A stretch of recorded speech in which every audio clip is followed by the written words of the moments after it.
नमस्कार, मैं हूं जयवीर पुंडीर और आप देख रहे हैं हिमालय दर्पण उत्तराखंड। इस समय मैं गांधी पार्क के ठीक सामने खड़ा हूं और मेरे साथ आपको जो दिखाई दे रहे हैं वो नरेश बोंटियाल जी हैं। नरेश जी जो हैं उत्तराखंड पुलिस में एसआई से रिटायर हैं या क्या हुए हैं वो तो वही जाने, लेकिन न्याय के लिए आप जिस तरीके से देख रहे हैं उनके गले में ये आप पोस्टर देख रहे हैं, उन्होंने पोस्टर लटका रखा है और लंबा संघर्ष कर रहे हैं। क्या संघर्ष किया जा रहा है ये भी हम जानने की कोशिश करेंगे। उनके साथ में समर्थन देने के लिए पहुंचे हैं ध्यानी जी। पूरा नाम क्या है ध्यानी जी? राजाराम ध्यानी जी हैं और ये भी रिटायर हैं, लेकिन वो पहुंचे हैं समर्थन देने के लिए। नरेश बोंटियाल जी, लंबा संघर्ष आप करते चले आ रहे हैं, किस तरीके से देख रहे हैं? एक जो पुलिस, उत्तराखंड पुलिस जो नंबर 1 की पुलिस है, उससे आप जो हैं छोड़ चुके हैं, वीआरएस लिया है या जो भी आपने किया है, लेकिन अब ये जो लड़ाई लड़ी जा रही है ये आपने लिखा है जिस तरीके से भूमाफियाओं का अत्याचार, मतलब भूमाफिया आप पर अत्याचार किस तरीके से कर रहे हैं, पुलिस के एक दरोगा पर अत्याचार जैसी स्थिति। भूमाफिया जो यहाँ पे हैं उत्तराखंड राज्य के अंदर, जो यहाँ की बेशकीमती जमीन है, इनको हथियाने के लिए उन्होंने जो सरकारी डिपार्टमेंट हैं उनके अधिकारियों से साठगांठ के, भाई चाहे तहसील में हो गया, वहाँ पटवारियों से, एसडीएम से, आपके तहसीलदार से, इनसे साठगांठ हुई। मेरा प्रकरण ये है कि मेरे द्वारा विद्युत का आवेदन किया था, मेरे अपनी पैतृक जमीन है और मेरे पिताजी की मृत्यु के बाद वो जमीन मेरे और मेरे भाइयों के नाम पे दर्ज हो गई राजस्व अभिलेखों में। मैंने उस जमीन पर अपना टेम्परेरी आवास बना रखा है, टीन शेड बना रखा है। मैंने वहाँ पे बिजली के लिए आवेदन किया था मार्च के महीने में, आज हो गया साहब दिसंबर, और मैं लगातार विभाग से कहने लगा, भाई मैंने कहा भाई मुझे बिजली का कनेक्शन दीजिए, उनके सारे सीनियर अफसरों से भी मिला, लेकिन जो शुरू में मेरे को अधिकारी मिले, उनके एक्शन मिले, उनके एसडीओ मिले, वो कहने लगे साहब सुबोध उनियाल से बात कर लो। मैंने कहा भाई कनेक्शन मैं तुमसे मांगने आया हूँ, मैंने सुबोध उनियाल जी के यहाँ आवेदन नहीं किया, आपका काम है, आप लाइसेंसी हैं इसके, मुझे कनेक्शन देने के लिए, तो आप, मैंने कहा वहाँ मुझे वहाँ क्यों भेज रहे हैं? कहने लगा फिर तो आपको मिलेगा नहीं कनेक्शन। और मैं उसके बाद लगातार, मंत्री जी कनेक्शन बांट रहे हैं, ये उस विभाग का कहना है। मैंने कहा भाई मंत्री जी का क्या लेना देना कनेक्शन से भाई? मैंने कहा आप उनका नाम, मैंने कहा या तो ये हो सकता है मंत्री के नाम का लेके मैंने कहा ये अवैध वसूली करना चाह रहे हो, लेकिन जब मुझे लंबे समय तक कनेक्शन नहीं मिला और मैं हर स्तर पर मैंने अपने आवाज़ उठाई, चाहे मुख्यमंत्री जी का पोर्टल है या अपने जो पुलिस के अधिकारी रहे या अन्य अफसर रहे, मैंने सब जगह बात की, लेकिन कहीं से ही मुझे कनेक्शन नहीं मिला। और मैं कनेक्शन के संदर्भ में आपको बता दूं कि माननीय सर्वोच्च न्यायालय का आदेश है कि किसी भी व्यक्ति को बिजली पानी से वंचित नहीं किया जाएगा, ये उसका मौलिक अधिकार है, और मेरे मौलिक अधिकारों का मेरे ही राज्य के अंदर हनन हो रहा है। बिजली के उसमें संदर्भ में ये लिखा है कि आप 3 गुना शुल्क लेकर मुझे इस जगह पे भी कनेक्शन दे देंगे जहाँ पर हम खड़े हैं। बिल्कुल ये रूल है उनके यहाँ का, लेकिन मैं अपनी जमीन पे हूँ और मुझे कनेक्शन नहीं मिल रहा है। मेरी पैतृक जमीन है, मेरे नाम दर्ज है राजस्व अभिलेखों में, मुझे नहीं दिया जा रहा है। तो उसके बाद मैं इनकी शिकायत कर रहा हूं, तो कहीं से कोई जब इनके ऊपर एक्शन नहीं हो रहा, तो ये मेरा भी संदेह गहरा जाता है कि क्या मंत्री जी का इन्वॉल्वमेंट इसमें है या नहीं। अब इसको स्पष्ट करने के लिए एक ही तरीका है कि जितने ये अफसर हैं जिनकी ये जिम्मेदारी बनती है वो मुझे बिजली और पानी का कनेक्शन दे, और उनके जो सीनियर बॉस है इनका नार्को टेस्ट। नहीं, नार्को टैक्स की बात तो छोड़ दीजिए, मैं ये कह रहा हूँ कि जब आपको ये कहा जा रहा है कि मंत्री जी से आपने मंत्री जी से मुलाकात करने का प्रयास किया? मंत्री जी से मिलने का इस संबंध में कोई औचित्य नहीं, उनसे साफ तौर पर आप कर सकते हैं नरेश जी कि मंत्री जी आपका नाम लेकर ऐसा कहा जा रहा है कि आप मंत्री जी से मिलिए और मंत्री जी कनेक्शन देंगे। अगर आप कनेक्शन देने का आपने काम शुरू कर रखा है तो आपके यहाँ मैं अप्लाई कर देता हूँ। देखो जी, मैं सरकारी डिपार्टमेंट में रहा हूँ तो मुझे पता है किसकी क्या ड्यूटी है। मैं वहीं मिल सकता हूँ जहाँ पे मुझे मिलना चाहिए। वो कोई मुझे कहने लगे साहब तुम वहाँ चांद में चले जाओ तब कनेक्शन देंगे, तो मैं उस चीज को नहीं मानता हूँ। मैं उसी अधिकारी के सर पे खड़ा हो जाऊंगा जिसको उसको डिलीवर करना है। तो मैं मंत्री जी से क्यों जाऊँ? मंत्री जी कहें भाई मुझसे क्या लेना देना, और मंत्री जी के यहाँ पहले मिल भी कौन पाएगा, वहाँ भीड़ ही इतनी होती है। और हमारी ये आदत है ना कि हम वहाँ मजमे में लाइन में खड़े हो जाएं, और किस कॉज के लिए? मैं कोई बेवकूफ आदमी तो हूँ नहीं कि मैं जाके मंत्री जी हो मुझे कनेक्शन नहीं दे रहा। भाई क्या मतलब मंत्री का क्या लेना देना इस कनेक्शन से? लेकिन यदि लेना देना है और वो अधिकारी इस तरीके से जब मुझसे कह रहे हैं कि आप मंत्री जी से बात करो, तो उनका नार्को टेस्ट किया जाना जरूरी है। वो झूठ कह रहे हैं या सच कह रहे हैं, वो अपने इंटरेस्ट के लिए कह रहे हैं। उनकी माफियाओं से तो सांठ-गांठ है, ये तो निश्चित है उन अधिकारियों की। आपने आरटीआई लगाई कि कनेक्शन अप्लाई करने के बाद में कि कनेक्शन क्यों नहीं दिया गया है, कारण क्या है, इस तरीके का कोई आपने सूचना? वो उन बेहुदे कारणों को लिखते हैं साहब, लैंड डिस्प्यूट है। पहले वो लैंड डिस्प्यूट को कहने लगे। मैं जब सारे कागज मैं पूर्व में लगा चुका हूँ, मैं अलग अलग फोरम में मैंने उनको रखा, उसके बाद कहने लगे कि साहब राइट ऑफ वे प्रॉब्लम बता दी। मतलब हर कदम पे वो उनको एक बहाना है। फिर राइट ऑफ वे मेरे द्वारा, फिर CGRF इनका यहाँ विद्युत उपभोक्ता शिकायत निवारण मंच उत्तरकाशी टिहरी, मैंने वहाँ इनकी कंप्लेंट करी। कंप्लेंट करने के बाद उस संस्थान ने भी, जो उपभोक्ताओं के अधिकारों की रक्षा के लिए बना है, उस संस्थान ने भी क्या किया, उस पे लिख दिया कि अब राइट ऑफ वे प्रॉब्लम है तो एक्शन को या विद्युत विभाग को विद्युत नियामक आयोग में जाना चाहिए। और मेरा प्रार्थना पत्र डिस्पोज कर दिया। अरे भाई मेरा आवेदन बिजली कनेक्शन का है, तुम कहाँ जाओ कहाँ मरो, मुझे क्या लेना देना भाई, मुझे कनेक्शन दीजिए। फिर बहरहाल उन्होंने मेरा प्रार्थना पत्र जो है डिस्पोज कर दिया। मैंने उसकी अपील करी। अपील है उनके यहाँ, इनका अम्बेसमैन बैठते हैं, पूर्व चीफ सेक्रेटरी जो रहे सुभाष कुमार, मैंने उनके यहाँ की। उन्होंने भी क्या रास्ता पकड़ा साहब, उन्होंने रास्ता पकड़ा कि नरेश बोंठियाल ने सेवा के अधिकार में और मानव अधिकार आयोग में अपने एप्लीकेशनें लगाई हैं, और वहां से ये इन्होंने मेरे पास आने का अवसर अब खो दिया, मेरे उस पर सुनवाई का, मेरा प्रार्थना पत्र का निस्तारण कर दिया। मैंने उनसे एक बात कही, मैंने कहा साहब ये बताइए आप, मैं सेवा के अधिकार में और मानव अधिकार में क्यों गया? मुझे कनेक्शन नहीं मिल रहा था ना, और आज भी नहीं मिला, ना सेवा के अधिकार ने दिया। ये सब सफेद हाथी हैं। आपको बिजली का कनेक्शन और पानी का कनेक्शन चाहिए? जी, मुझे दोनों कनेक्शन चाहिए।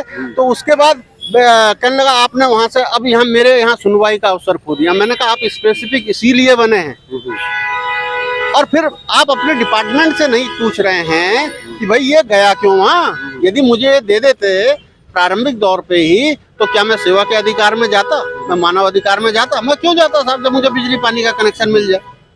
तो ये एक बड़ा गैंग है यहाँ, जो यहाँ की उत्तराखंड की भूमियों को कब्जा करना चाहता है।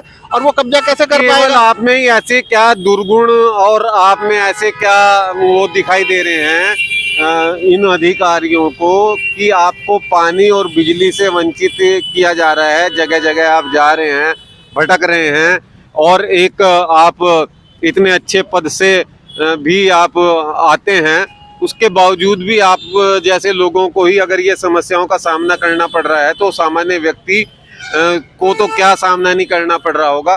तो उसको लेकर आप क्या अब किस तरीके से चाहते हैं कि सरकार, इतना लंबा संघर्ष हम भी देख रहे हैं, आप भी धरना भी किया आपने वहाँ पर इतने लंबे समय तक, फिर भी कोई आपकी सुनवाई नहीं हो पा रही है, तो ऐसा क्या है आप में खास, या तो आपको टॉर्चर किया जा रहा है, किस तरीके से इसको देख रहे हैं? दरअसल माफियाओं का यहाँ एक गैंग बन गया है। उन्होंने सरकारी अधिकारी अपने साथ जोड़ लिए, और वो सब आर्थिक लाभ प्राप्त करने के लिए यहाँ की बेशकीमती जमीनों को हड़पना चाहते हैं। आपकी जमीन हड़पने का ये पूरा गेम ही ये है कि ये यहाँ पे इसको बिजली नहीं मिले। कितनी नाली जमीन? वो 23 नाली जमीन है, मेरे फादर के द्वारा सन 75 में परचेज की गई थी। उनकी मृत्यु के बाद वो हमारे नाम पे चढ़ गई। तो इनका गेम ये है कि भाई यदि आपको किसी जगह पे नागरिक सुविधाएं नहीं मिलेगी, बिजली नहीं मिलेगा, पानी नहीं मिलेगा, सड़क नहीं मिलेगी, चिकित्सा नहीं मिलेगी, तो आप वहाँ पे रह पाएंगे? आप छोड़ के जाएंगे ना, या बेच के चले जाएंगे? तो इनका यही कुछ चक्र है कि इसको इतना टॉर्चर कर दिया जाए कि ये बिजली पानी इसको नहीं मिलेगा तो कर कैसे पाएगा यहाँ पे। और दूसरी चीज, फिर जब इनका इसमें भी बस नहीं चला, तो इन्होंने क्या किया, मेरे खिलाफ झूठे SC ST का मुकदमा दर्ज करवा दिया। मतलब मारपीट भी मेरे परिवार वालों से की, और पुलिस से सांठ-गांठ कर इन्होंने उस पर चार्जशीट लगवा दी, जबकि उसमें बिल्कुल वीडियोज हैं, वो स्पष्ट दिखाई दे रहा है कि हमारे ऊपर हमला हुआ है, हम पीड़ित थे साहब, और चार्जशीट भी हम ही हुए हैं।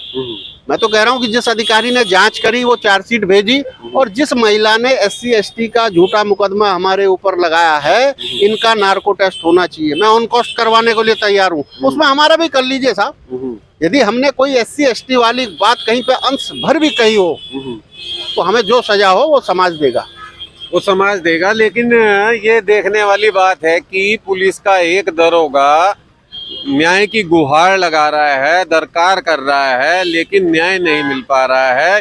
ये तो बड़ी विडंबना है प्रदेश में। अगर देखते हैं तो आप सभी से अनुरोध करना चाहूँगा कि अगर आपको ये वीडियो लगता है कि ये शेयर होना चाहिए तो शेयर जरूर कर दें। ये आवाज़ आगे तक जानी चाहिए। जो इनकी पीड़ा है, ये पीड़ा किसी के साथ भी घटित हो सकती है। तो आप सब लोगों से अनुरोध है कि शेयर जरूर करें।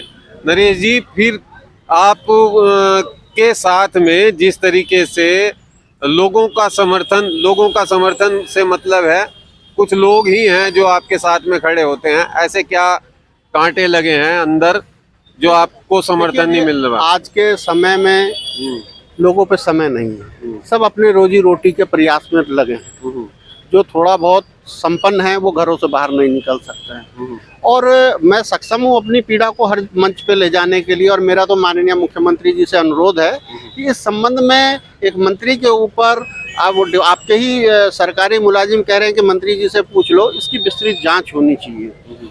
हमारे परिवार के विरुद्ध जो एक फर्जी मुकदमा लिख के उसमें चार्जशीट किया, इसकी भी विस्तृत जांच होनी चाहिए कि आखिर कौन इसके पीछे ऐसी शक्तियां कि जो है लॉ एंड ऑर्डर के लिए चुनौती बन गए कि एक आप झूठे मुकदमों में बंद करेंगे लोगों को, और उसके बाद उनसे वो जमीन वो आपको सुपुर्द कर दे, माफियाओं के सुपुर्द कर दे। तो यदि ऐसा इस राज्य में चला तो बड़ी दिक्कतें लोगों का भाई दिक्कत तो ये तो जहां आप जमीन की बात कर रहे हैं, मुनि की रेती में शायद ये जमीन है और शायद बेशकीमती जमीन होगी जिस वजह से उसको हड़पना चाह रहे हैं। मेन ये है कि वहाँ पे आमदनी के रास्ते हैं, वहाँ पे टोटल टूरिज्म का वहाँ पे हब है, और ये माफिया चाहते हैं कि साहब ये कमाई वाली जगह हमारे पास होनी चाहिए, नरेश बौंठियाल पे नहीं होनी चाहिए, है ना। ये नरेश बौंठियाल पे नहीं होनी चाहिए। तो उनका सारा प्रयास यही है कि ये कमाई की जगह हमारे पास होनी चाहिए, यहाँ पे जो भी रिसोर्ट बनाए हम बनाए, नरेश बौंठियाल ना बनाए, वो बेच के अब हमारे सुपुर्द करके चला जाए। मैंने इनके विरुद्ध गैंगस्टर में मुकदमा लिखवाया, पुलिस ने थाने में आके उसको मिनिमाइज कर दिया, उसको सिंपल धाराओं में परिवर्तित कर दिया, और न्यायालय का अवमानना की है। जिस न्यायालय ने 156(3) में केस रजिस्टर्ड करने का आदेश दिया है, उस ऑर्डर को, उसके आदेश को ठेंगा दिखाया है कि न्यायालय भी कुछ नहीं बेचता है। हम भू माफिया इस तरीके से इस राज्य पे हावी हो गए। वो तो पता है कि न्यायालय ने ऑर्डर कर दिया है, वो तो आप भी जानते हैं, पुलिस में रहे हैं, किस तरीके से घुमा फिरा दिया जाता है। कोई जांच अगर न्यायालय के आदेश पर करने की बात भी की जा रही है तो पुलिस जो है उसमें FIR फिर भी लगा देती है, उसने कहा साहब इसमें कुछ नहीं पाया गया, खत्म है। देखो मेरे संदर्भ में ऐसा नहीं है, मेरे उसमें नहीं, हमारे तो संज्ञान में ये है कि हम तो पुलिस की कार्य प्रणाली को जानते हैं। ऐसा पुलिस की कार्य प्रणाली तो यही है कि कई बार न्यायालय से 156(3) में ऑर्डर होने के बावजूद भी मुकदमा लिख भी लिया जाता है, लेकिन जांच में FIR ही लगा के दाखिल कर दी जा रही है। मैं इन्वेस्टिगेशन करने वाला पदाधिकारी रहा हूँ पुलिस में, मुझे पता है इसमें सारे एविडेंस हैं, कोई उसको इनकार नहीं कर। भाई मेरे खेत में यदि एक हुजूम बन के कोई आ रहा है तो मेरी आरती उतारने तो आ नहीं रहा है, मेरी परमिशन के बगैर मेरी प्रॉपर्टी पे एंटर कर रहा है कि मेरी आरती उतारने आ रहा है, और हम मना कर रहे हैं भाई हमारे खेत पे ना हो, तो उसका औचित्य क्या है। और जो गैंगस्टर एक्ट है उसमें यही है कि वो आर्थिक भौतिक लाभ प्राप्त करने के लिए हिंसा करे, कोई प्रदर्शन करे, किसी को परेशान करे, किसी की संपत्ति में प्रवेश करे या किसी को करवाए। और वो जो है इसमें और संपत्ति संबंधी अपराध जो अध्याय 17 में है उसके अंतर्गत वो कवर है, वहाँ पे उसको गतिविधि करने से रोके, तो वो सब गैंगस्टर के अंतर्गत है। और उसके वीडियोज हैं, तो मेरे पास तो मौलिक अधिकारों का हनन हो रहा है। जिस तरीके से अपनी ही जमीन पर वो पानी नहीं मिल पा रहा है और बिजली नहीं मिल पा रही है, लंबा संघर्ष करना पड़ रहा है, पुलिस के दरोगा हैं, उसके बावजूद भी ये उन्हें झेलना पड़ रहा है। तो अंदाजा लगाया जा सकता है कि मामला आखिर किस तरीके का होगा, किस प्रकृति का होगा। और लगातार जांच पर जांच बैठ रही हैं, लेकिन नतीजा 0 है, शून्य है। इस तरीके की व्यवस्था और जमीन के झूठे मुकदमे लगाए जा रहे हैं, अन्य मुकदमे और मुकदमेबाजी में फंस चुके हैं। जबरदस्ती मुकदमा। लेकिन ठीक है, मुकदमों को हम कोर्ट कचहरी में निपट लेंगे। अब क्या कहना लेकिन चाहेंगे, मेरा अब ये किससे न्याय की उम्मीद है? मुझे न्याय की उम्मीद, न्याय तो मैं न्यायालय से प्राप्त कर लूंगा, लेकिन ये बिजली पानी का मेरा मौलिक अधिकार है और राज्य की ये ड्यूटी होती है कि वो अपने नागरिकों के मौलिक अधिकार की रक्षा करे। और ये सुप्रीम कोर्ट ने कहा है कि बिजली पानी से किसी को वंचित नहीं किया जा सकता। तो इस राज्य में मैं समझता नहीं हूँ कि भाई ये संविधान के विरुद्ध काम कैसे हो सकता है। तो इसके लिए भी आप चले जाओ। मैं न्यायालय से तो मैं लाऊंगा भाई, जब मैंने नोटिस सचिव स्तर को मैं भेज चुका हूँ, सचिव को और जो भी इस डिपार्टमेंट के हेड है संबंधित। सब जगह आप चले गए तो न्यायालय में भी चले जाओ, तो एक बारी क्या मैं ये पूरा खंगाल रहा हूँ कि पूरा सिस्टम किस तरीके से सड़ चुका है कि जो संविधान के अनुसार नहीं चल रहा है, ये सिस्टम सड़ चुका है। मैं मानव अधिकार में गया, सेवा के अधिकार में, ये सफेद हाथी हैं साहब, ये उत्तराखंड के टैक्स के पैसे से पल रहे हैं और वहाँ न्याय के लिए कुछ नहीं है, उनके पास कोई एक्शन नहीं करते हैं। मैंने महिला उनको दिया, महिला आयोग को, मैंने कहा इसमें 2 महिलाओं पे झूठा मुकदमा लगवा दिया साहब SC ST का, आप इसमें जरा अपनी कार्रवाई करें। वो कह रहे हैं साहब हमें अधिकारी नहीं। तो भाई तुम्हें अधिकार नहीं है तो इस दुकान को बंद करो ना। ये दुकान क्यों खोल के बैठे? लोगों के भटकाव के लिए है, ये लोगों को भटका रहे हैं कि साहब ये वो जिगजैग बना रखा है कि लोग अपने जीवन में इन समस्याओं के लिए इन चैनलों पे घूमते रहे और अपना जीवन पूरा कर जाए। जी जी, ये दुकान जैसी स्थिति है कि बहुत सारी चीजें हैं लेकिन वो भटकाने जैसा नजर आ रहा है। खासकर इस मामले को अगर देखते हैं तो आप सभी से अनुरोध करूंगा कि आप हिमालय दर्पण को जिस तरीके से प्यार देते हैं, अपना प्यार बनाकर रखें और लगातार नए नए कार्यक्रमों के साथ में हिमालय दर्पण अब नए रंग रूप में आपको देखने को मिलेगा। तो आप सबसे अनुरोध करूंगा कि ज़्यादा से ज़्यादा प्यार दें और वीडियो को शेयर करें। बने रहिए, देखते रहिए हिमालय दर्पण उत्तराखंड। जय उत्तराखंड, जय देवभूमि।